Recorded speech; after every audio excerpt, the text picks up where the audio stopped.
Lucchini fait rire. D'habitude, il fait sourire, bien sûr, ou même réfléchir, ou rêver. Là, il fait rire tous les soirs, depuis dimanche. Fabrice Lucchini triomphe au théâtre Antoine, dans une pièce de boulevard, Une heure de tranquillité, ça s'appelle, signé Florian Zeller. Alors, comme il me dit lui-même, je connais très bien Fabrice, je vais vous raconter ma rencontre et ma reconnaissance avec Fabrice.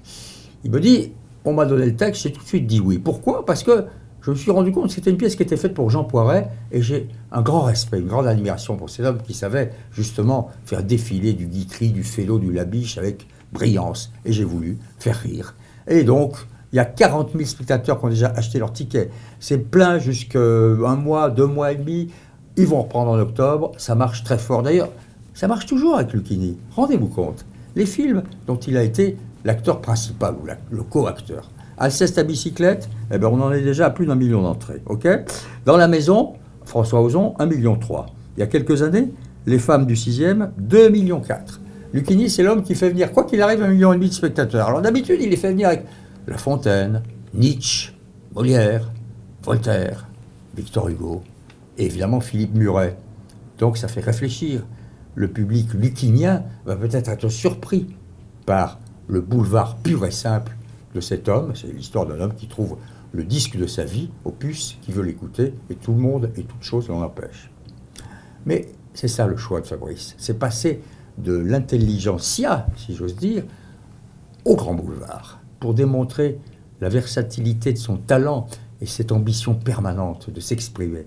Ce garçon qu'à l'âge de 16 ans j'ai découvert, garçon coiffeur, quelque part dans un drugstore de province, alors je le repérais pour mon premier film, et qui m'avait fasciné parce qu'il était là, il faisait le bougalou devant des filles de province, et Bobby, ébahi, époustouflé.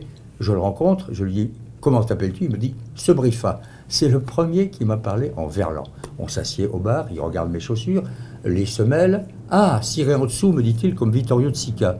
Un garçon coiffeur de 15 ans qui parle de Vittorio de Sica, ça m'a fasciné. Je l'ai engagé pour mon premier film, Tout peut arriver. Depuis, on est restés très amis. Je n'imaginais absolument pas. Je savais qu'il avait un talent fou, sinon je n'aurais pas comme ça sauté dessus. Mais je ne pouvais pas imaginer qu'il deviendrait ce qu'il est devenu. L'homme qui peut effectivement fasciner, mesmériser, comme on dit de façon un peu cuistre, des foules en lisant des textes profonds, intéressants, intelligents, et en improvisant à partir de ces textes. C'est aussi une partie de son génie. Mais qui, par ailleurs, décide, en ce moment, d'aller faire rire les gens dans un grand théâtre, le plus grand public. Lucchini fait rire, tant mieux, on en a sacrément besoin.